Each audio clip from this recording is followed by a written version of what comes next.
तो Sam Bankman Fried has been jailed, तो उनका बेल रिवोक हो गया है। और उनका बेल इसलिए रिवोक हुआ क्योंकि उन्होंने अपने एक्स गर्लफ्रेंड जो कि एलिमिडा के सीईओ थे, कैरोलिन, उनके कुछ फिजिकल लेटर्स रिपोर्टर्स के साथ शेयर किए थे कि he was trying to influence people by doing this, कि अगर आप मेरे अगेंस्ट में जाते हो, I can show some intimate letters और some bad uh, things that I know of or have evidence against you. People are using any web-based browser due to some utilities, right? जैसे हम लोग Chrome use करते हैं या Brave browser जब आया, so there are some hidden utilities जो मतलब better होता है दूसरे से, but here in like I don't see any add-ons like utility wise की जो हो रहा है other than just like a crypto sign up. So I don't think there's no much utility है इनमें, और it is like just doing, जो आप बोले ख्याली पुलाव, जैसे कुछ बनाना है क्रिप्टो के साथ इंटीग्रेट करके, so they are just doing it. तो यहाँ पे कुछ अगर न्यूज़ वगैरह आता है, कोई एक मतलब डिसाइसिव फैक्टर ये सब आता है कुछ भी मार्केट में, जो कि मार्केट में एक सेंटिमेंट को चेंज कर सकता है, तभी जाके यहाँ पे बड़ा सा मूवमेंट बनेगा।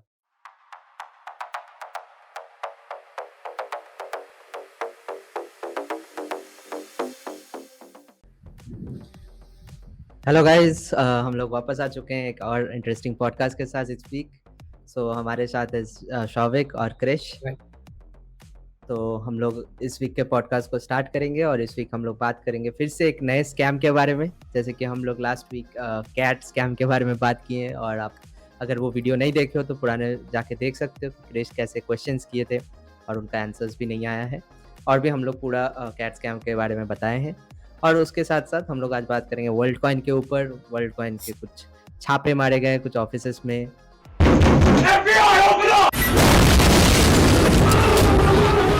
और मार्केट का क्या न्यूज़ है, अपडेट्स है, कहाँ जा सकता है, 40K जा सकता है कि नहीं, ये सब चीज़ें हम लोग आज बात करने वाले हैं। तो चलिए शुरू करते हैं बिना देर किए। तो अभी तक अगर आप लोगों ने इस चैनल को सब्सक्राइब नहीं किया है, पहले के वीडियोस नहीं देख रहे हैं, तो जल्दी से जाकर सब्सक्राइब कर दीजिए। और हम लोग ऐसे ही वीडियोस लाते रहते हैं हर वीक, ताकि आपको एक यूनिफॉर्म और एडुकेटेड आप डिसीजन ले पाए मार्केट्स के रिगार्डिंग। तो चलिए शुरू करते हैं इस वीक के न्यूज़ के साथ, जो कि हम लोग स्टार्ट करेंगे क्रिश से। एवरीवन, तो आज के सबसे पहले न्यूज़ में CFTC, जो कि commodity futures trading commission of US है, उन्होंने एक MLM स्कैम को ऊपर कार्रवाई करना स्टार्ट किया है। And this scam was operating as a crypto scam, and वो बोल रहे थे कि they are trading in crypto and rare metals, but unfortunately a scam by any other name is still a scam. तो इसीलिए this was investigated upon, and CFTC ने जो इस स्कैम को रन कर रहे थे उनको कस्टडी में लिया है और उनके एसेट को सीज कर दिया है। तो this is just something to start with, and मेरे हिसाब से इस तरीके का जो केसेस है वो अभी और बढ़ते रहेंगे, क्योंकि बुल मार्केट आने वाला है अगले साल, and before that people tend to invest in crypto, and जबकि लोगों को पता नहीं होता है कि किस तरीके से क्रिप्टो में इन्वेस्ट करें, तो वो इन्फ्लुएंस हो जाते हैं लोगों के बातों में, and this is what happen. तो आने वाले दिन में हम लोग ये देख सकते हैं कि किस तरीके से इस तरीके के स्कैम्स बढ़ते रहेंगे, and from our side we will also try to come up with different scams that are there and educate people, ताकि आपको पता चले कि ये स्कैम है एंड उस पर इन्वेस्ट ना करें। Once again, we will educate people, that's why we will promote it, so that you know this is a scam. We are not promoting it, and we don't want people to lose money in these kind of scams. और फिर हम लोग ये वाला news जो देख रहे हैं, और आज आखिर में हम लोग एक और स्कैम के बारे में बात करेंगे। सो कुछ कॉमन मेजर्स जो मतलब हर एक, जैसे हम लोग का भी हो चुका है, हम लोग देखते हैं, आप बता सकते हो कि like this is a scam, right? अब जब वेबसाइट के थ्रू जाते हैं, सो आप कुछ छोटा पॉइंटर्स में बता सकते हो, लाइक क्या क्या चीज़ें वेरीफाई करनी चाहिए टू नो। देखिए, क्रिप्टो मार्केट में कोई भी आपको मतलब इस तरीके से नहीं बोल सकता कि अगर आप अभी इन्वेस्ट करते हो तो आपको 2 महीने में 25% मिलेगा, या 1 साल में 200% मिलेगा। मतलब nobody can give you that. तो ये एक सबसे बड़ा पॉइंटर है कि लोगों को किस तरीके से लाया जा रहा है, and if they are saying कि you will get a fixed return of, let's say, 10%, 20%, 50%, 100% over a course of 2, 4, 6, 8, 10 months, so that's a pure scam. दूसरा चीज़ है, अगर वो आपको ये बोल रहे हैं कि अगर आप अभी इन्वेस्ट करते हो तो आपको ज़्यादा प्रॉफिट मिलेगा, तो दैट्स ऑल्सो रॉन्ग, क्योंकि क्रिप्टो में अगर आप अभी इन्वेस्ट नहीं करते हो, कल इन्वेस्ट करते हो या 1 साल बाद इन्वेस्ट करते हो, तो इट्स लाइक स्टॉक। जब भी आप इन्वेस्ट करते हो, जब वो ऊपर जाता है या नीचे आता है, it will affect you. Nobody can guarantee कि अगर आप अभी इन्वेस्ट करते हो तो you will make a profit, अगर आप नहीं करते हो, और you will make a bigger profit, और अगर नहीं करते हो तो you will make a lesser profit. तो ये तो 2 ऑब्वियस चीज़ें हो गई। कि तीसरा चीज़ है कि जब आप वेबसाइट ऑन करते हो तो वेबसाइट में आपको लिंक्स मिलेंगे कि किसके साथ उसका पार्टनरशिप्स है, कौन उसका सीईओ है, कहाँ पे टीम लोकेटेड है। अगर ये सब चीज़, बेसिक चीज़ जो आपको वहाँ पे वेबसाइट में नहीं मिलती, तो इट मीन्स कि these people are scamming, because कोई भी अपना फेस देके इस तरीके से वेबसाइट में नहीं देना चाहता है। And sometimes people do, but those people are even more foolish. So basically मेरा कहने का मतलब ये है कि अगर आप कोई वेबसाइट पे जाते हो and you think they are fishy, so go check out the different links, check them on LinkedIn, check them on Google, देखो उसके बारे में कोई न्यूज़ है क्या, क्योंकि जनरली कोई भी लेजिट क्रिप्टो कंपनी के अगेंस्ट में, मतलब क्रिप्टो कंपनी के मतलब कोई ना कोई PR आता रहता है, कोई ना कोई मार्केट न्यूज़ आता रहता है, तो you can find some news, some information there. But scam के केसेस में कोई भी PR कंपनी पब्लिश नहीं करता है, so you will not find any news. So I think these are the basic things that you should do before investing. और last thing है कि अगर आप वेबसाइट पे जाते हो and the website looks very basic and there are spelling mistakes and there are errors, so that's also an indication कि वो एक scam है। तो generally क्या होता है, लोग चाहते हैं कि there are errors on the website because if an educated person goes to the website and sees कि वहाँ पे कुछ mistakes है, कुछ letters इधर उधर है, pictures अच्छे नहीं है, तो they will not invest, and this is not the target for the scammers also. But people who have no idea, they don't care about all these things. उनको लगता है कि किस दिन में पैसा डबल पैसा ही पैसा होगा। तो this is something which plays in their psyche. तो इसीलिए वो जानबूझ के इस तरीके से अपना वेबसाइट बनाते हैं, अपना कंटेंट लिखते हैं, ताकि एडुकेटेड पीपल यहाँ पे आके रिटर्न चले जाए, and people who are not that educated about this market वो इन्वेस्ट करें। तो MLM स्कीम में भी यही होता है कि if you have some product like a physical product, देखिए हर MLM स्कीम खराब नहीं होता है। जैसे Amway is also an MLM scheme, but वहाँ पे प्रोडक्ट है, you can go and sell the product if you like it, so that's a very simple thing to do. अगर आप यूज करके आपको अच्छा लगता है, you can go and sell to others and you will get some profit, which is fine, क्योंकि यहाँ पे डायरेक्ट मार्केटिंग के कारण उनका मार्केटिंग एडवर्टाइजमेंट कॉस्ट कम हो जाता है, इसलिए वो आपको एक सर्टेन अमाउंट ऑफ पैसा प्रॉफिट से दे सकते हैं या रेवेन्यू से दे सकते हैं। बट जहाँ पे भी ऐसा होता है कि आप बस लोगों को लाओ, वो इन्वेस्ट करते हैं and you get a part of that profit, so that is wrong, so that is like a pure scam. तो चलिए इसके आगे क्या, मैं यहाँ पे 1-2 पॉइंट बताना चाहूँगा। मैंने जो एक्सपीरियंस किया है वो है कि सबसे पहले जो यूजर्स के पास अगर कोई भी अप्रोच ऐसा आता है कि ये मतलब यहाँ पे इन्वेस्ट करो, यहाँ पे पैसा डबल ट्रिपल हो जाएगा, इस टाइप का स्कीम आता है, तो सबसे पहले यूजर को जो चीज़ करना है वो है कि पैसा डबल हो जाएगा, ठीक है, लेकिन कैसे डबल होगा, ये why, finding the why is the important thing. तो वो सबसे पहले एनालाइज करना है, उसका बिजनेस मॉडल को सबसे पहले देखना है, इनफ्लो आउटफ्लो और लेवरेज कितना है, वो सब चीज़ उनको देखना है। हो सकता है कि इसमें उनको फिनेंशियल जो एडवाइजर है उनका हेल्प लेना पड़े, लेकिन वो जायज़ है, क्योंकि आपका यहाँ पे कैपिटल का सवाल है, वो ब्लो ऑफ नहीं करना, मतलब होना नहीं चाहिए, ठीक है। ये एक पॉइंट हो गया। दूसरा पॉइंट हो गया सोशल मीडिया प्रोफाइल्स जो है ना उन लोगों का, वो आप ज़्यादा इन्फॉर्मेशन उसमें नहीं दिखोगे, क्योंकि वो लोग उतना ज़्यादा मेहनत मतलब डालता नहीं है इसके पीछे कि सब कुछ एकदम अच्छी तरह से तैयार करके, और वो भी फ्रेश आपको मिलेगा। ऐसा अकाउंट आपको हार्डली मिलेगा जो कि काफ़ी पुराना, मतलब 5 साल 6 साल पुराना है, उसमें एक्टिविटी काफ़ी ज़्यादा है, यूज़र एंगेजमेंट काफ़ी ज़्यादा है, इस टाइप का नहीं मिलेगा। हो सकता है कि आपको इस तरह का प्रोफाइल भी मिल जाए ट्विटर में या फिर कहीं और, जहाँ पे फॉलोअर्स वगैरह काफ़ी ज़्यादा हो, लेकिन उसमें एक्टिविटी या फिर यूज़र एंगेजमेंट जो है वो उतना ज़्यादा नहीं होगा, क्योंकि होता है ना कि पेड यूजर्स वगैरह काफ़ी सारा बॉट्स वहाँ पे आ जाते हैं, तो उससे ये सब इंक्रीज किया जा सकता है, लेकिन यूज़र एंगेजमेंट वो भी रेगुलर बेसिस पे और काफ़ी लंबे टाइम से, ये नेक्स्ट टू इम्पॉसिबल है। तो मतलब ये सब चीज़ को वेरीफाई करके फिर आगे सोचना है और इन्वेस्ट करना है। करेक्ट। तो चलिए इसके साथ जब स्कैम की बात कर रहे हैं तो सबसे बड़े स्कैमस्टर की बारे में बात करना चाहिए, एंड दैट इज सैम बैंकमैन-फ्रिड। तो सैम बैंकमैन-फ्रिड हैज़ बीन जेल्ड, तो उनका बेल रिवोक हो गया है, और उनका बेल इसलिए रिवोक हुआ क्योंकि उन्होंने अपने एक्स गर्लफ्रेंड जो कि एलिमिडा के CEO थे, कैरोलिन, उनके कुछ फिजिकल लेटर्स रिपोर्टर्स के साथ शेयर किए थे, and according to his bail condition he could not do that kind of thing. तो इसलिए उनका बेल रिजेक्शन हुआ and he is back in jail.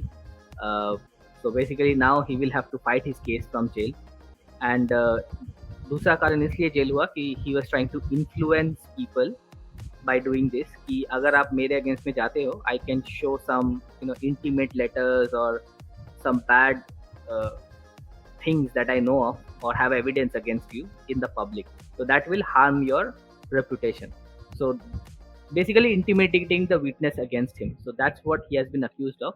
इसलिए उनको जेल में फिर से वापस भेज दिया गया है. So basically he was jailed in I think December 22 sometime, and I mean he came out of jail in December 22 sometime after a very short jail term, and he was out for almost like 8 months. तो अभी वो फिर से jail में गए हैं and let's see how long back before he comes out. I think he will still come out क्योंकि उनके पेरेंट्स जो हैं वो काफ़ी प्रभावशाली है. डेमोक्रेट पार्टी के साथ उनका काफ़ी उठना बैठना है. So there's a high chance कि before Christmas he comes out. और फिर चलते हम लोग बाइनेंस के न्यूज़ पे. तो बाइनेंस क्लेम्स कि they are the first fully licensed crypto exchange in El Salvador. But मेरे हिसाब से ऐसा नहीं है क्योंकि Bitfinex has already got that first license back in April 2023. I think there has been a slight error or some journalist put it out of happiness कि Binance के against में Binance के फॉर में कुछ तो अच्छा न्यूज़ आया है or maybe it's a mistake. Whatever is the case, Binance is may actually not be the first crypto exchange to get licensed in El Salvador. It was actually announced by Bitfinex. Thanks to our fantastic sponsor that makes the show possible, XREX, a global leader in fiat to crypto exchange. XREX is our preferred crypto exchange from 2020. If you do not have an account with XREX, consider signing up using the link in the show note below. Trade cryptocurrencies with USDT, USDC or directly with USD on XREX, one of the world's safest and most secure crypto exchanges, which is invested by Taiwan's National Development Fund and run by international cybersecurity experts. You can also send crypto for free to other XREX users with XREX BitCheck, which escrows your funds with a contract, making P2P transactions much safer and easier. Or use its advanced grid trading feature to DCA your crypto. Link in the comments below.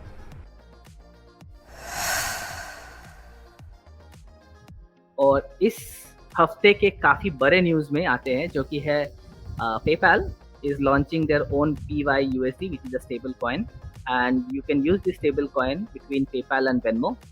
And इससे क्या होगा कि PayPal is saying they are going to back it with short-term treasury bills. So similar जिस तरीके से Circle अपना treasury maintain करते हैं, PayPal भी उसी तरीके से अपना treasury maintain करेंगे. And you can use it across PayPal and Venmo, both the platforms. So there is not much of a use case here क्योंकि PayPal में वैसे भी आप पैसा ट्रांसफर कर सकते थे किसी को भी USD में, तो you can actually do that. जो कि एक इम्पॉर्टेंट चीज़ है वो यहाँ पे ये है कि PayPal has said they can freeze the account, freeze the dollar and then they can make the account zero. तो ये ऑलरेडी कोडेड है उनके स्टेबल कॉइन में. तो that is something very similar to Circle कि किस तरीके से सर्कल अकाउंट फ्रीज कर सकते हैं किसी का, and since they are issuing it they have the ability to do it, तो इसीलिए वो सेंट्रलाइज्ड है. पर पेपैल के केस में ये थोड़ा नेगेटिव है इसलिए क्योंकि they have directly said they can make it zero, which is baffling. क्योंकि अगर आप किसी का पैसा लेते हो, maybe that person is not doing a fraud now, maybe he does a fraud after he gets the account, but you cannot make their account zero until and unless there is a proper resolution. So there is some kind of pushback from the crypto community, from the Web3 community for this news, and I think it's more of a advertising news than a real effort from the PayPal team to come up with something really innovative. Chris, यहाँ पे मेरा एक सवाल है, वो है कि यहाँ पे जो जीरो करने का मतलब जीरो, वो लोग जो बोल रहे हैं ना कि अकाउंट फ्रीज करके वो जीरो कर सकते हैं, तो ये कुछ सर्टेन फैक्ट्स के ऊपर बेस करके होना चाहिए या फिर सर्टेन पैरामीटर चेक उन लोगों का होगा शायद, जो कि आप हो सकता है कि मनी लॉन्ड्रिंग हो गया या फिर कुछ. देखिए, जब आप पेपैल यूज कर रहे हो तो basically you are changing your local currency for US dollar on PayPal.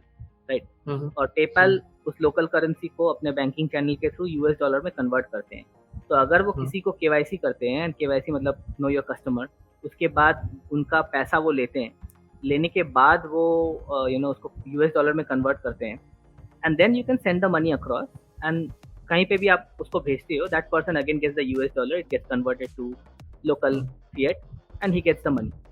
तो यहाँ पे वो बोल रहे हैं कि directly you can buy using PayPal USD and they are not going to move the US dollar between countries or something. They are going to keep local currencies and they are going to use PYUSD as the base currency. तो वो USD करे या PYUSD करे, for any centralized platform that's the same.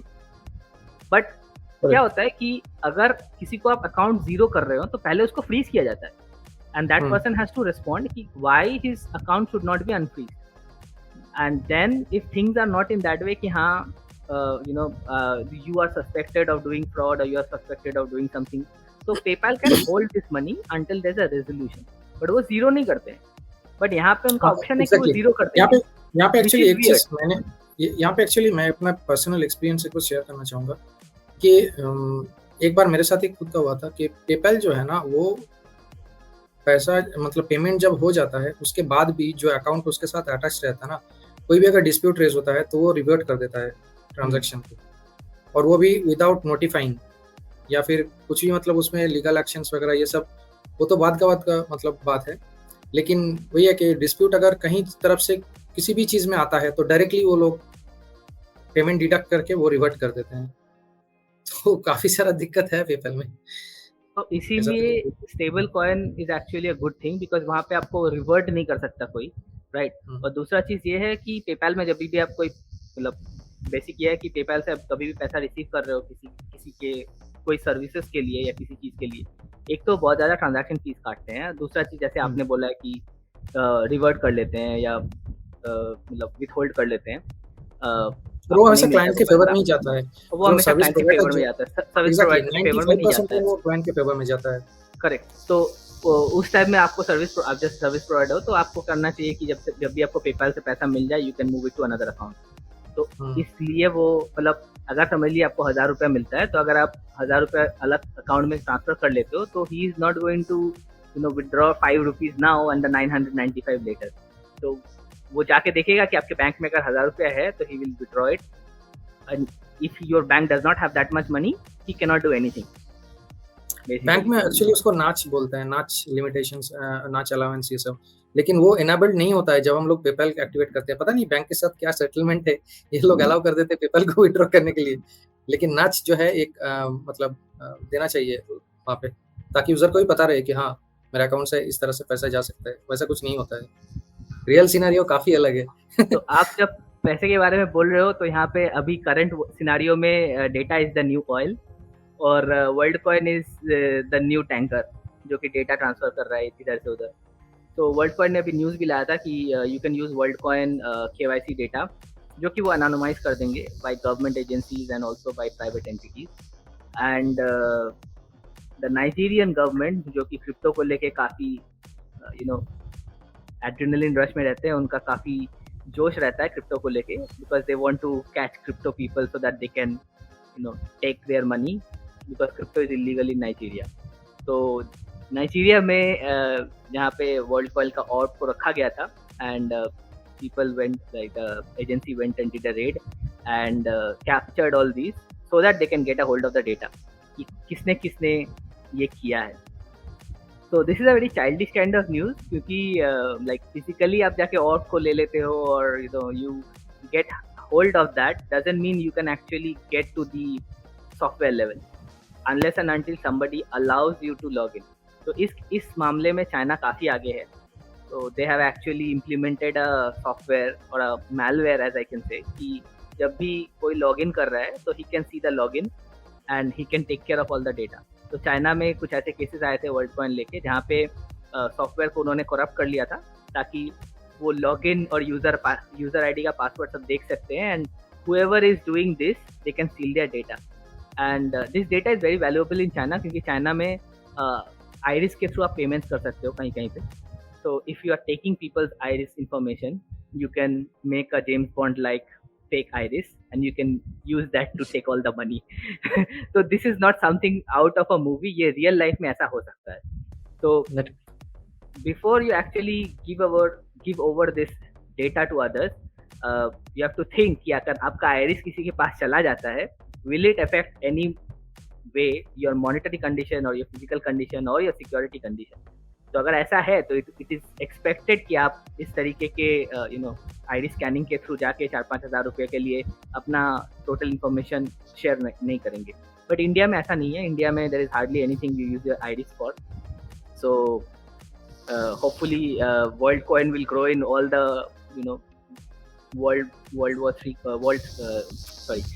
third world countries and countries which are not economically that super powers, but countries जहाँ पे first world countries और countries जहाँ पे डेटा लॉस काफ़ी स्ट्रिक्ट है, वहाँ पे वर्ल्ड कॉइन को ऑपरेट करना काफ़ी डिफिकल्ट होगा. और इंडिया में रिसेंटली डेटा लॉस को काफ़ी स्ट्रिक्ट कर दिया गया है.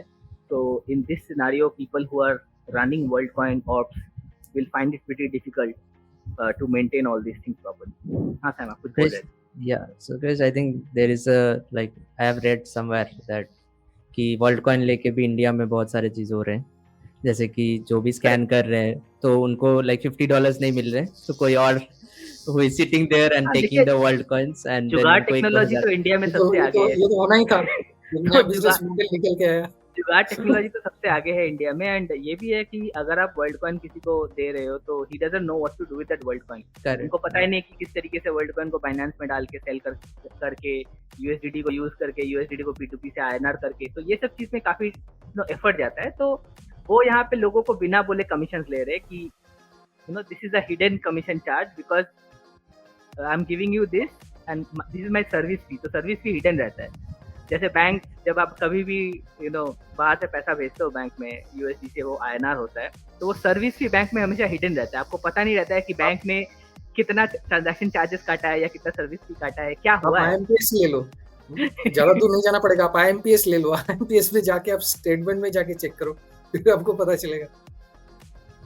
सिमिलरली अगर वर्ल्ड कॉइन आपको, जैसे हम लोग बात कर रहे हैं कि इंडिया में बहुत सारे कंट्रीज में चल रहे हैं, तो ऐसे भी बहुत सारे चीज़ हो सकते हैं. तो जो भी व्यूअर्स हमें देख रहे हैं वो भी इस चीज़ को समझ सकते हैं कि अगर आप जा रहे हो, थोड़ा सा अगर आप जान के जाते हो ये सब चीज़ों के बारे में, so it will help you. And वो डेटा तो जाएगा ही आपका, बट आपको जो पैसे के लिए आप डेटा बेच रहे हो वो भी शायद आपको नहीं मिल रहा है. करेक्ट. और वर्ल्ड कॉइन से आते हैं हम लोग वॉयजर पे. तो Voyager has recently transferred around $5.5 million of Ethereum and Shiba I think to Coinbase. Around 2.77 and 2.7 million worth of Ethereum and Shiba to Coinbase. And this actually sparked the community or crypto community in thinking that they are going to sell this and give either USDT or USD back to the users, or they are going to sell and raise money so that they can fight their legal cases and for their regular day-to-day maintenance. तो अभी तक तो ये पता नहीं चला है कि किस लिए उन्होंने Coinbase पे ये भेजा है. And hopefully sooner will come to know कि ये क्यों हो रहा है. आई होप कि दिस इज समथिंग जहाँ पे वो पैसा जहाँ पे इसलिए इथेरियम एंड शिबा सेल करके USDT को they are going to use it for their legal causes or for their daily or monthly fees for maintaining server or bank account etc. तो regular जैसा services होता है, they have to still maintain it even if they are not earning the revenue. So I hope this is for that kind of purpose rather than selling it and then trying to give the USDT or USD back to the users. Then the users are not going to get anything from $5 million, right? Because there are so many few $1 billion worth of outstanding dues. So let's see what's the point here. और एक interesting news में आते हैं. ये interesting news है Zimbabwe को लेके.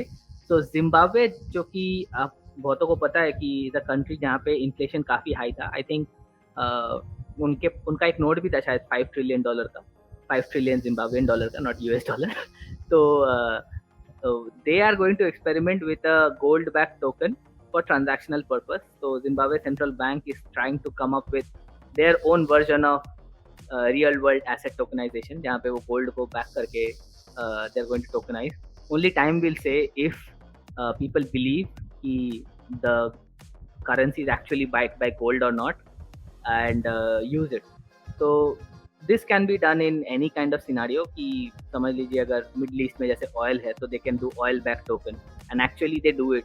तो व्हाट दे आर डूइंग कि यूएस डॉलर जैसे हर करेंसी के साथ ऊपर नीचे जाते रहता है.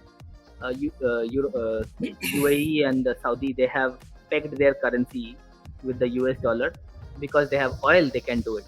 So this is what Zimbabwe is trying to do, but at the end of the day उनके पास कितना gold है, that will determine कि how stable this coin is and how successful this coin is. Right. So with this we come to the middle of our discussions, and my mic goes to Shovik for his side of the story, which is on crypto trading and how to be a millionaire in 7 days. Maybe 5. Maybe 5. And let's see like how the markets are gonna be, like if 40,000 पहुंचेंगे हम लोग 1-2 महीने में या कहाँ जाने वाले, उसका एक ओवरव्यू देख लेते हैं हम लोग. देखिए सबसे पहले मैं ये बताना चाहूंगा कि जो भी ट्रेडर या फिर इन्वेस्टर है ना, उन लोगों को, इन्वेस्टर तो फिर ठीक है, वो लोग काफी कंजर्वेटिव रहते हैं, लेकिन ट्रेडर लोग जो है ना वो काफी इंपल्सिव होते हैं. तो फिर वो लोग कोई भी न्यूज सुन के आ जाते हैं मार्केट में, कल 40,000 चला जाएगा या फिर एक महीने में 100,000, 150,000, 200,000, मतलब उन लोग का लिमिट मून से भी बाहर चला गया है. ठीक है, टू द मून जो बोलते हैं ना, उससे भी आगे जा चुके हैं वो लोग. तो वो लोगों के लिए मैं ये बताना चाहूंगा कि ऐसे माइंडसेट नहीं होना चाहिए. आप लोग को ये देखना है कि देखो, आप लोग अगर ट्रेडिंग कर रहे हो तो फिर आप लोग को ये देखना है कि आप किस टाइम फ्रेम के लिए ट्रेड कर रहे हो, किस टाइम फ्रेम में आपको कितना रिटर्न चाहिए. हो सकता है आप इंट्राडे ट्रेडर हो तो फिर आपको एंड ऑफ द डे में रिटर्न चाहिए, या फिर आप पोजिशनल होल्ड कर रहे हो 7 दिन में पैसा डबल. हाँ, 5 दिन में पैसा डबल, ये जो स्कीम होता है नहीं, अक्षय कुमार का मूवी में ही जाके वहां से मिल सकता है, लेकिन क्रिप्टो मार्केट से ऐसा उम्मीद लगाना मतलब मुनासिब नहीं होगा. तो फिर वही है कि एक टाइम फ्रेम दिमाग में लेके, या फिर हो सकता है कि वो इंट्राडे हो या फिर 7 डेज हो, 10 डेज, 15 डेज, इस तरह का, और उस टाइम फ्रेम में कितना प्रॉफिट बन सकता है. और सबसे इम्पॉर्टेंट चीज़ है कि रिस्क को कैसे मैनेज किया जा सकता है. देखिए, प्रॉफिट जो है वो आते रहेगा, अगर आप अपना कैपिटल को सेव कर लोगे ना, कैपिटल को बचा लोगे लॉस से, तो फिर प्रॉफिट आना ही है. क्योंकि होता क्या है, मार्केट साइकिल्स में चलता है. बियर साइकिल आता है, उसके बाद बुल साइकिल आता है. बियर साइकिल हो सकता है कि 3 साल 4 साल रह जाए, बुल साइकिल आ जाए. बुल साइकिल थोड़ा सा एक टाइम फ्रेम के लिए आ जाए, तो फिर आप वही है कि लंबे टाइम फ्रेम में अगर होल्ड करते हो इसको, तो फिर इसमें पैसा बनेगा. और ट्रेडर के लिए क्या है कि रिस्क एपेटाइट जीतना है. मान लीजिए कि मेरा टारगेट है कि मैं 5% या 7% प्रॉफिट लेके निकल जाऊंगा मार्केट से, वाले वो उसके बाद 20%, 25% चला जाए. तो एक दिमाग में पहले माइंड सेट होना चाहिए, और लॉस जो है वो 2%, 3% के नीचे मैं लॉस नहीं होने दूंगा. तो ये जो है एक रिस्क मैनेजमेंट हो गया. इससे क्या होगा, इससे अगर आपके डायरेक्शन में मार्केट नहीं भी गया तो फिर आपका कैपिटल बच गया, क्योंकि स्टॉप लॉस हिट होके वो वहाँ पे आपको सेव कर दिया. अगर हाँ, बहुत सारे ट्रेडर ऐसे रहते हैं कि उम्मीद में बैठे रहते हैं. एक तो नीचे चला गया, पैसा कम है, और ऊपर से कोई एक्सचेंज में उनको अगर लेवरेज दे दिया तो फिर तो हो गया, वो 2x, 3x, 5x करके छोड़ेंगे उसको. फिर जैसे ही थोड़ा बहुत स्विंग हुआ, पूरा कैपिटल ही गया. उसके बाद वो लोग अफसोस करेंगे कि, और बोलेंगे क्रिप्टो मार्केट जुआ है. ये सब ऐसा नहीं है, सब मार्केट में ही पैसा बन सकता है. ठीक है, चलिए हम लोग आ जाते हैं वीकली डिस्कशंस में, जैसे हम लोग हर वीक करते हैं. तो बिटकॉइन यूएसडीटी का ये डेली चार्ट है. हम लोग थोड़ा सा ना देख लेते हैं इसमें लंबे टाइम फ्रेम में क्या क्या पॉसिबिलिटीज बन सकता है और क्या क्या अभी हो रहा है. जैसे ये जो है ना, ये फिबोनाची रिट्रेसमेंट है, फिबोनाची सीरीज हम लोग इसको बोल सकते हैं. तो मार्केट जो है वो काफ़ी अच्छी तरीके से इसको फॉलो करता है. कोई भी मार्केट, मैं क्रिप्टो मार्केट एक्सक्लूसिवली बात नहीं कर रहा हूँ, क्रिप्टो हो गया, स्टॉक हो गया, इक्विटी हो गया, यहाँ तक कि करेंसी भी इसको बहुत अच्छे से फॉलो करता है और लंबे टाइम फ्रेम में फॉलो करता है. ये एक्चुअली ना एक लंबे टाइम फ्रेम में आपको दिशा देता है कि कहाँ पे इसका रेजिस्टेंस बन सकता है, कहाँ पे कंसोलिडेट हो सकता है, और स्विंग कहाँ पे आपको पकड़ना है. तो ये सब आइडिया ये थोड़ा बहुत दे देता है आपको. जैसे कि देखिए, यहाँ पे ये हाई लगाया था, क्रिप्टो ऑल टाइम हाई था, ये लो, इस स्विंग के बाद का लो जो है वो यहाँ पे था. तो अभी ये जो लेवल है ना, ये हो गया आपका 0.23. यहाँ पे इस लेवल पे रिट्रेसमेंट हो रहा है. ठीक है, तो इसके बाद का जो रेजिस्टेंस लेवल बन के आएगा वो आएगा ये लाइन. ठीक है, 36,000 का जो है कि आपका है 0.38. ठीक है, उसके बाद 0.5, ये जो है ये काफ़ी स्ट्रॉन्ग रेजिस्टेंस बन के आएगा, जो कि है 41, 42,000 का लेवल है ये. तो आप लोग जिस तरह से पोजिशनली अगर ट्रेड कर रहे हो, तो फिर आप लोग को फर्स्ट प्रॉफिट बुकिंग यहाँ पे होगा, सेकंड प्रॉफिट बुकिंग यहाँ पे होगा.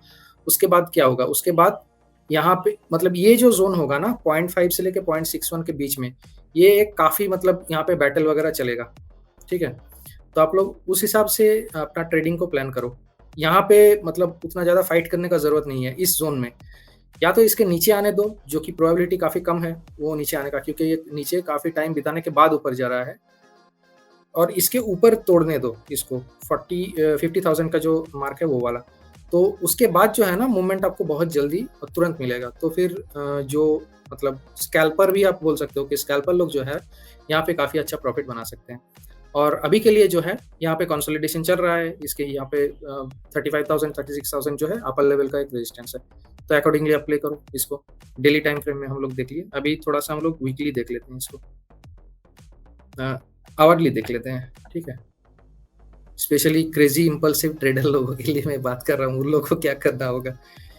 यहाँ पे देखिए, यहाँ पे काफ़ी जो कैंडल्स यहाँ पे बन रहा है ना, ये बहुत छोटा छोटा कैंडल्स बन रहा है। तो यहाँ पे होता क्या है, लिक्विडिटी जो है कम है यहाँ पे, ठीक है। तो यहाँ पे कुछ अगर न्यूज़ वगैरह आता है, कोई एक मतलब डिसाइसिव फैक्टर ये सब आता है कुछ भी मार्केट में, जो कि मार्केट में एक सेंटिमेंट को चेंज कर सकता है, तभी जाके यहाँ पे बड़ा सा मूवमेंट बनेगा। और एक चीज़ आपको यहाँ पे नोट करके रखना होगा, ये जो है BTC 29,387 पे अभी है, जो कि 29,500 के नीचे है। तो ये अगर कुछ दिन यहाँ पे बिताता है 29,500 के नीचे, तो फिर डाउन साइड का जो है ना एक दरवाज़ा ओपन हो रहा है। तो आप लोग उस तरह से ही प्लानिंग करो उसको। ऊपर जब तक ये 30,000 को तोड़ के नहीं जाता है तब तक बुलिश होने का ज़रूरत नहीं है। तो आपको लगता है अभी तक दरवाजा ओपन नहीं हुआ है?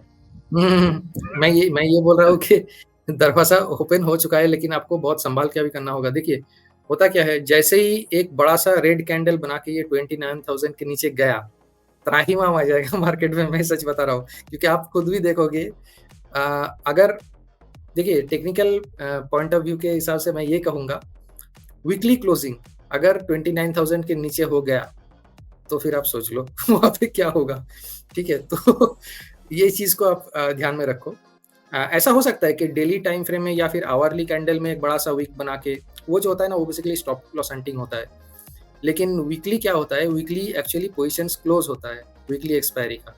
तो एक्सपायरी में जो लोग पोजीशंस क्लोज कर रहे हैं, तो मतलब क्या, वहाँ पे जो शॉर्ट्स बैठे हुए, जो लॉन्ग्स बैठे हुए थे बुलिश व्यू लेके, वो लोग अपना पोजीशन वहाँ पे क्लोज कर रहे होंगे, और क्लोज करके रोल ओवर करके थोड़ी ना वो लोग नेक्स्ट वीक में लेके जाएंगे वही सेम बुलिश व्यू, ऐसा नहीं करेंगे। वो लोग वेट करेंगे। तो फिर जो शॉर्ट्स बने हुए हैं वो लोग तो ऑलरेडी प्रॉफिट में आ जाएंगे। थोड़ा सा नीचे अगर मार्केट मूव करेगा, वो लोग क्या करेंगे, वो लोग वहाँ पे छोटा सा ये 300 400 500 पॉइंट के लिए प्रॉफिट बुक नहीं करते, वो लोग थोड़ा सा बड़ा पॉइंट एक्सपेक्ट करते हैं। तो फिर वहाँ पे वो लोग पोजीशन साइजिंग को बढ़ाएंगे और स्टॉप लॉस है उसको थोड़ा सा ऊपर खींच के ले जाएंगे। और वहीं पे जो पोजीशन साइजिंग बढ़ा, तो उसी के कारण एक तो है कि बुल लोग जो हैं, बुलिश जो व्यू है उसका पोजीशंस कट रहा है, और दूसरा है पोजीशन साइजिंग जो शॉर्ट्स का है वो बढ़ रहा है। मतलब ये रिपल इफेक्ट क्रिएट करता है, इसीलिए बहुत तेजी से मार्केट नीचे की तरफ जाता है, ठीक है। तो ये होने का चांस है, ठीक है, ये प्रोबेबिलिटी है। ये हो गया ट्रिगर फैक्टर। जैसे कि मैं बोल रहा था कि कोई एक ट्रिगर फैक्टर जब तक नहीं आता है मार्केट में, तब तक तो यही चीज़ रहेगा। डाउन साइड में ही आप देख के रखो। अपसाइड में तो अभी जब तक वो लेवल तोड़ के नहीं जाता है तब तक तो सोचो ही मत अपसाइड में, ठीक है। इथेरियम में भी बिल्कुल वही चीज़ है। ये बिटकॉइन इथेरियम में एक्चुअली मैं एक चीज़ बताना चाहूँगा यहाँ पे। हाँ, ये सब लेवल्स जो है ना, ये सब लेवल्स आप इथेरियम के लिए मार्क करके रख सकते हो। ये एक्चुअली पिवट पॉइंट्स है। तो S1 S2 S3 जो है ये सपोर्ट लेवल 1 है, सपोर्ट लेवल 2 और सपोर्ट लेवल 3 है, और ये डिफरेंट इंडिकेटर आपको दिखा रहा है, ठीक है। तो आप लोग फिबोनाची को ही मान सकते हो यहाँ पे प्राइम इंडिकेटर जो है, और उस हिसाब से अपना सपोर्ट लेवल और रेजिस्टेंस लेवल मार्क करके रखो। ये पिवट पॉइंट है R1 R2 R3, ये रेजिस्टेंस 1 2 3 है। तो प्रॉफिट बुकिंग भी इसी तरह से आपका होना चाहिए कि एक सपोर्ट के पास जब आया तब आप लोग वहाँ पे बाय कर लिया, और रेजिस्टेंस के पास जब आया तब वो सेल कर लिया, या फिर वहाँ पे प्रॉफिट बुकिंग कर लिया। तो प्रॉफिट बुकिंग 1 2 3, अगर लॉन्ग साइड में हो, शॉर्ट साइड में हो, तो सपोर्ट 1 2 3 में आप प्रॉफिट बुकिंग करो इस तरह से, ठीक है। और हम लोग यहाँ पे थोड़ा सा देखते हैं इस वीक में कौन कौन सा कॉइन का क्या हाल चल रहा है। तो जैसे रूने जो है, थॉर्कचेन, यहाँ पे आप लोग देखोगे कि बहुत ज़्यादा रिटर्न यील्ड बना के दिया है 43% के ऑलमोस्ट आसपास। तो यहाँ पे मैं एक चीज़ बताना चाहूँगा कि आप लोग जो लोग स्विंग ट्रेडर हैं, ठीक है, वो लोग पोजिशनली कैसे फाइंड आउट करेंगे कि कौन सा कॉइन में मुझे 15 डेज टू 1 मंथ या फिर 2 मंथ्स के लिए ही मुझे इन्वेस्ट करना है, उससे ज़्यादा नहीं इन्वेस्ट करना है। तो फिर उन लोगों को कुछ चीज़ ध्यान में रखना होगा कि यहाँ पे तीनों चीज आवरली, 24 आवर और 7 डे, तीनों चीज अगर ग्रीन में दिखे और यहाँ पे कंजिक्यूटिवली अगर ये बढ़ता दिखे, मतलब 7 डेज से 24 आवर और 24 आवर से 1 आवर, ये अगर इंक्रीजिंग में है या तो इस डायरेक्शन में या फिर इस डायरेक्शन में, तो फिर आप ये सोच सकते हो कि पॉजिटिव सेंटीमेंट अभी बना हुआ है। हालांकि कन्विंसिंग वही होगा कि शॉर्ट टाइम फ्रेम में अगर रिटर्न ज़्यादा बन रहा है, मतलब उसमें ज़्यादा पार्टिसिपेशन है, तो फिर बुलिश साइड में आप लोग उस तरह से पोजीशन बनाओगे। और अगर ऐसा हुआ कि आप लोग मान सकते हो कि लॉन्ग टाइम फ्रेम में ये पॉजिटिव है और काफ़ी अच्छा रिटर्न दे रहा है, लेकिन शॉर्ट टाइम फ्रेम में ये नेगेटिव चला गया, तो फिर वहाँ पे फिलहाल के लिए आपको जाना नहीं है, क्योंकि वहाँ पे हो सकता है कि सेंटिमेंट चेंज हो रहा है या फिर हो चुका है, तो फिर आप लेट एंट्री कर रहे हो वहाँ पे। ठीक है, वो एक चीज़ हो गया। दूसरा चीज़ हो गया कि इसका रैंकिंग आप देख लोगे कि टॉप 20 में है या फिर टॉप 50 में है, अकॉर्डिंगली आप करोगे। ठीक है, और सर्कुलेटिंग सप्लाई जो है वो थोड़ा बहुत आप लोग देख लोगे कि सर्कुलेटिंग सप्लाई अगर 75 या 80 से ऊपर है, मतलब वो कॉइन का होल्डिंग काफ़ी ज़्यादा है और काफ़ी स्ट्रांग है वो कॉइन। ठीक है, उसका मतलब पार्टिसिपेशन जो है काफ़ी ज़्यादा है, स्टेकिंग भी काफ़ी ज़्यादा है, ये सब चीज़। तो इस हिसाब से आप लोग कॉइन को चूज़ करो, दैट्स इट। और आप लोग, हाँ, और एक चीज़ मैं यहाँ पे बताना चाहूँगा, ये जो है इस लिंक को आप लोग थोड़ा सा फॉलो कर सकते हैं। यहाँ पे कुछ अपडेट्स वगैरह आते रहते हैं क्रिप्टो, स्पेशली क्रिप्टो मार्केट से रिलेटेड, तो ये काफ़ी हेल्पफुल रहेगा आपके लिए। जैसे देखिए यूएस में क्या हो रहा है, एसीसी का क्या आ रहा है, चीज़ वगैरह, ये सब चीज़ आप लोग थोड़ा बहुत इस पर फॉलो कर सकते हो, डिटेल में जाकर एक एक लिंक ओपन कर सके। ये लिंक हम लोग वीडियो के डिस्क्रिप्शन में दे देंगे। That's it for this week and over to you Krish again. तो चलिए, शौविक ने हमें बताया कि किस तरीके से आप 7 दिन में पैसा नहीं डबल कर सकते हो पर आप अगर थोड़ा लंबी टाइम के लिए सोचते हो तो शायद आपका पैसा डबल हो जाएगा विद इन फ्यू मंथ्स। तो चलिए, शौविक के मार्केट के हाल के बाद हम लोग आते हैं अभी न्यूज़ के ऊपर। तो फ्रेंच रेगुलेटर्स ने अपने क्रिप्टो रेगुलेशंस एंड लॉज को थोड़ा मॉडिफाई किया है so that they can align themselves with the EU's MiCA law. So this makes almost all the countries which are under EU follow the MiCA laws. And although these laws do not talk about stablecoin regulations and some other things, but they have come up with some regulations कि किस तरीके से they are going to go ahead and follow the ways ताकि crypto को regulate किया जाए। And the way they are doing it, I think कि more often than not crypto will be regulated as a security or under certain circumstances as a stable coin for payments, so which is a good sign. And if all the countries of EU follow similar kind of laws, all crypto exchanges, if they are regulated in one country, can easily operate in another country. So this is something which is going to open this market for a lot of competition in the coming days. सबसे पहले हमारे sponsors एक्सरेक्स, एक fiat crypto exchange का शुक्रिया अदा करना चाहेंगे, जिसके कारण ये शो संभव हो पाया है। 2020 से एक्सरेक्स हमारा पसंदीदा क्रिप्टो एक्सचेंज रहा है, जो कि पूरा विश्व में उपलब्ध है। अगर आपके पास एक्सरेक्स अकाउंट नहीं है तो आप जल्दी से नीचे दिए गए लिंक के ऊपर क्लिक करके उसको अपने मोबाइल में डाउनलोड कर सकते हैं। एक्सरेक्स ऐप में कुछ स्पेशल फीचर्स ऐड किए गए हैं ताकि आप सेफली USDT, USDC, यहाँ तक USD द्वारा भी क्रिप्टो खरीद सकते हैं। एक्सरेक्स एक्सचेंज में ताइवान का नेशनल डेवलपमेंट फंड ने इन्वेस्ट किया है, जो कि एक सरकारी निवेशक संस्था है, और ये एक्सचेंज दुनिया के जाने माने साइबर सिक्योरिटी एक्सपर्ट्स द्वारा प्रतिस्थापित किया गया है।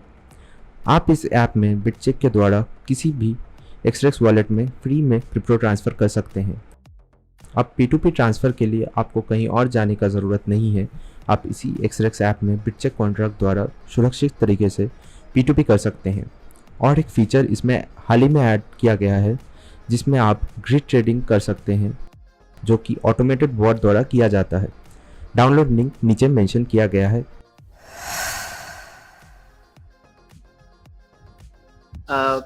इसके साथ हम लोग आते हैं SEC फंड्स ऑन आर्क। तो ये तो एक नॉर्मल न्यूज़ है, क्योंकि SEC के पास अभी भी जनवरी तक टाइम है टू एक्सेप्ट और रिजेक्ट आर्क प्रपोजल।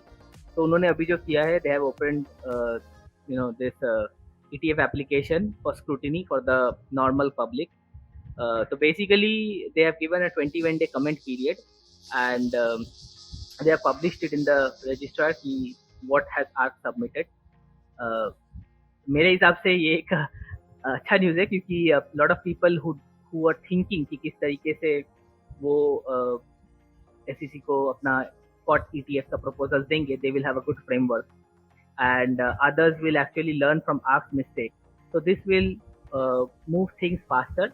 But अभी भी January 2024 तक टाइम है इसके पास to come back with a yes or no, and I don't think they are going to do it quickly, क्योंकि SEC के जो current chair है Gary Gensler, he is not a very pro crypto guy, and he will be there for only 1 year roughly.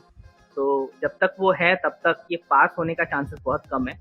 So either this is cancelled and ARC has to resubmit, or I think जब अगले chair आएंगे he will have to give an order कि what has to be done on this.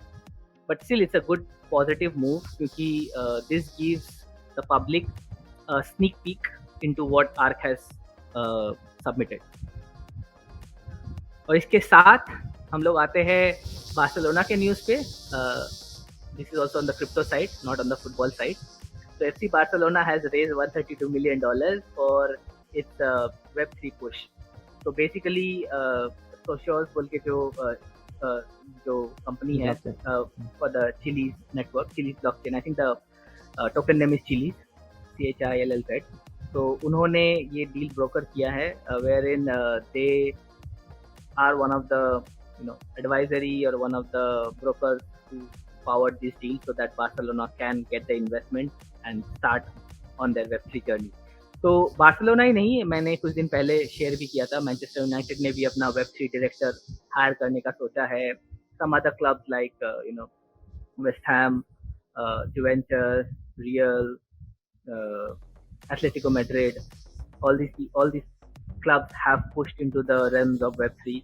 Other sports में बात करते हैं तो NBA, Top Shot जो कि फ्लो ब्लॉकचेन के ऊपर है. So all these big clubs or federations Web3 की तरफ जा रहे हैं, because they can see that this is going to be the next frontier, जहाँ पे वो नए व्यूअरशिप को अट्रैक्ट कर सकते हैं, नए लॉयल सपोर्टर्स को अट्रैक्ट कर सकते हैं.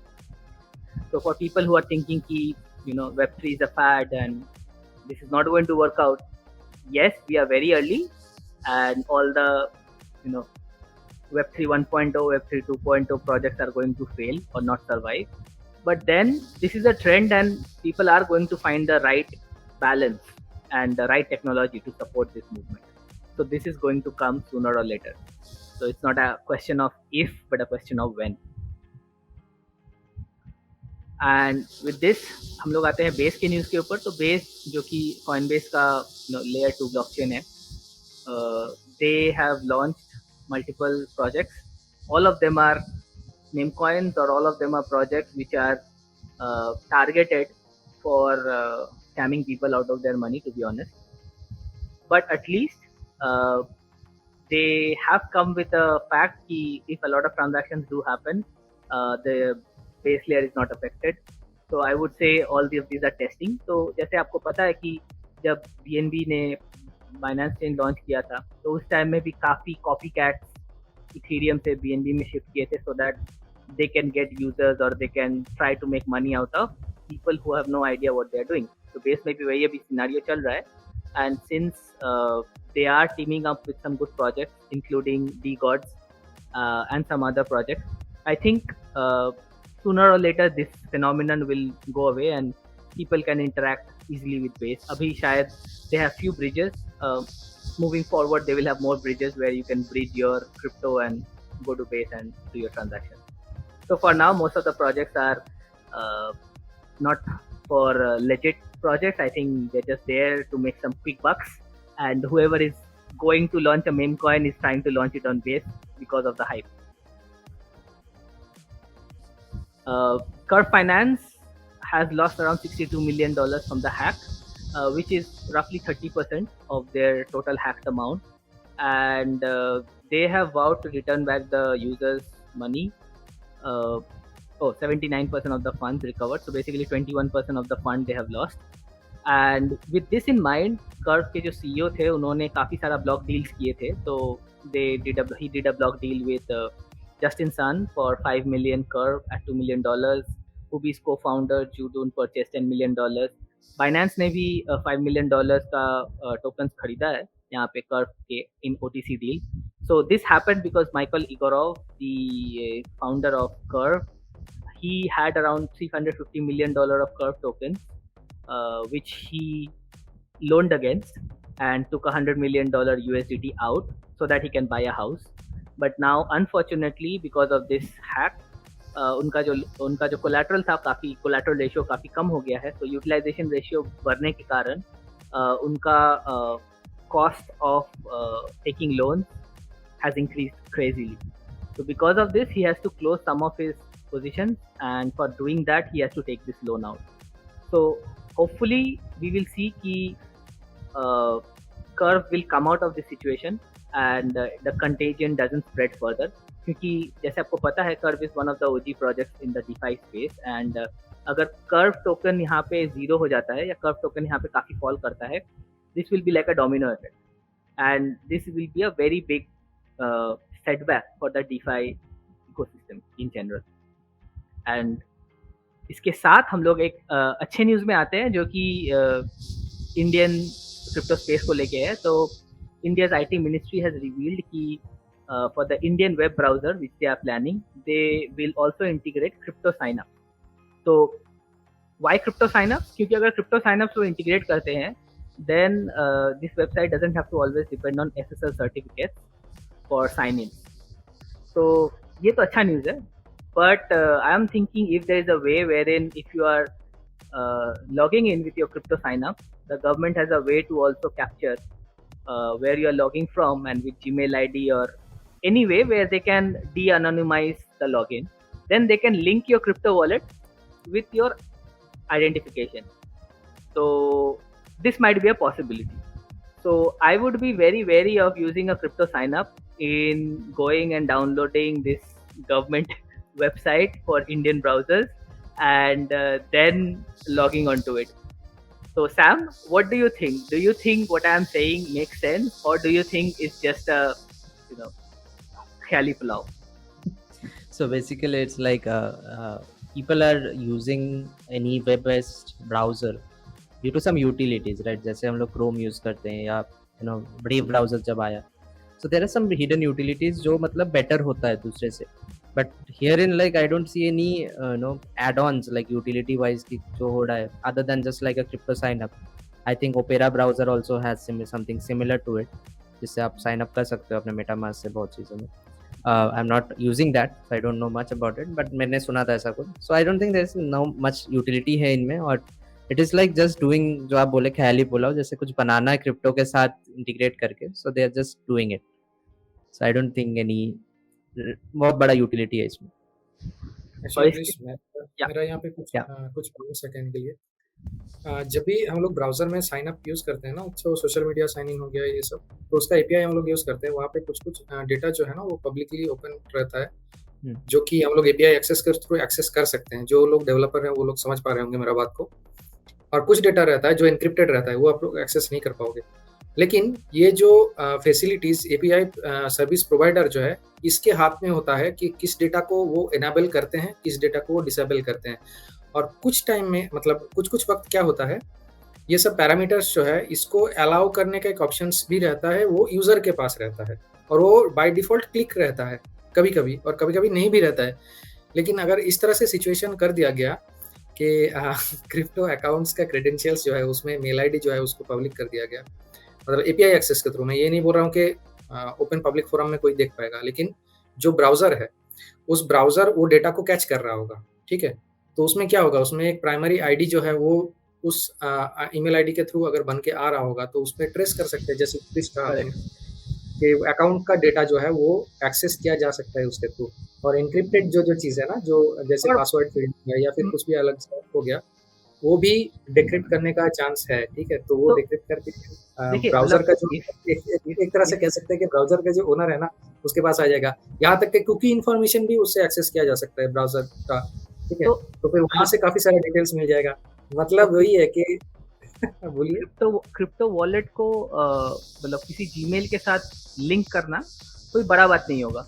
गवर्नमेंट के Exactly. लिए they can easily do it. I'm not saying Easily government do is going to look into your password because they don't need to look into your password. All they need to look into is like आप किस crypto wallet को use करके log in कर रहे हो and browser history से कौन सा जीमेल अकाउंट एक्टिव है, आप कहाँ से हो, and using that they can map it कि who are you. That is all the government wants to know. इसका मैं काफी हद तक इसका पॉजिटिव एस्पेक्ट भी एक है कि मनी लॉन्ड्रिंग या फिर इलीगल एक्टिविटी में जो लोग इन्वॉल्व हैं वो लोग तो काफी हालांकि स्मार्ट होते हैं, वो लोग ऐसा नहीं करेंगे. They are not going to use Indian Yeah, government's the web browser. browser, right? Definitely वो लोग काफी स्मार्ट है, नहीं करेंगे. लेकिन ये है कि मतलब ये एक तरीका है कि मॉनिटर करने के लिए, मॉनिटरिंग का एक अच्छा तरीका हो सकता है ये. तो इसके साथ हम लोग आते हैं हमारे लास्ट न्यूज़ पे, जो कि है एक स्कैम के ऊपर. तो this is a scam alert. We are not promoting it in any way, we are trying to educate people ताकि आप इस पे पैसा इन्वेस्ट ना करो. And why is that? क्योंकि जैसे हम लोगों ने कुछ देर पहले कहा था कि when you go to a website you will see a lot of things there and you can click some of the website links to see if they are good or bad and if they are going to taking you to some places. तो यहाँ पे उन्होंने कहा है कि they are protected by some insurance company, but when you click on it, there's no data out of it, right? So they have really done a shoddy job. I think they could have hired some good developers to make this website better. But जैसे मैंने वहाँ पे last time भी कहा था कि they are not going to try to get to the smart users, they are trying to target the unsmart users here. तो कि यहाँ पे जाके पैसा इन्वेस्ट करेंगे. And at the end of the day you can see that they are promising some returns, जो कि आप यहाँ पे जाके देख सकते हो. Get started. You can see that like they are promising expert. Oh, this is the login page. Sorry. I think we can see it on the page. Which page? Home page. Home page. This is the home page, right? So there was a point where it was telling कि like आप कितना invest करने पे आप कितना कमा सकते हो, this that etc. Forgot the page. Anyways, so in general I would say कि when you move it down, तो यहाँ पे वो बोल रहे हैं कि they are also trading in forex, shares, energies, indices, crypto, other markets, and also halal chain etc. So all this is very ambiguous. वो आपको बता नहीं रहे कि वो एक्चुअली करना क्या चाहते हैं और कर क्या रहे हैं. All they are saying is you deposit money there for 2 months, 4 months, 6 months, 10 months, 1 year, whatever, you're going to get a return. And they also have some awards जो कि शायद कॉलेज स्ट्रीट से या कोई स्पोर्ट्स शॉप से उन्होंने खरीद के लाया है पैसा और देके and taken a picture and put it here. So because of this I think कि आपको इस तरीके के वेबसाइट पे इन्वेस्ट नहीं करना चाहिए और अकाउंट भी नहीं बनाना चाहिए फॉर दैट मैटर. क्योंकि if you are creating an account, let's say if you are creating an account here, you can put your email ID and password, so they can see your email ID and password, right? So basically they are hacking your password by this if they want to do it. हाँ, so एक बोलिए. यहाँ पे page में आप थोड़ा सा ऊपर जाइए. एक चीज मैंने नोटिस किया अभी इसी पेज में थोड़ा सा ऊपर जाइए. सॉरी, प्रीवियस पेज में, इस पेज में नहीं, प्रीवियस पेज में ऊपर देखिए, ट्रांसलेटर का देखिए, गूगल ट्रांसलेटर लोग यूज करके यहाँ पे कर क्या रहे हैं. हाँ, तो वो तो ये करना ही चाहते हैं कि मतलब ये सब छोटा जो चीज है ना आपको दिखेगा.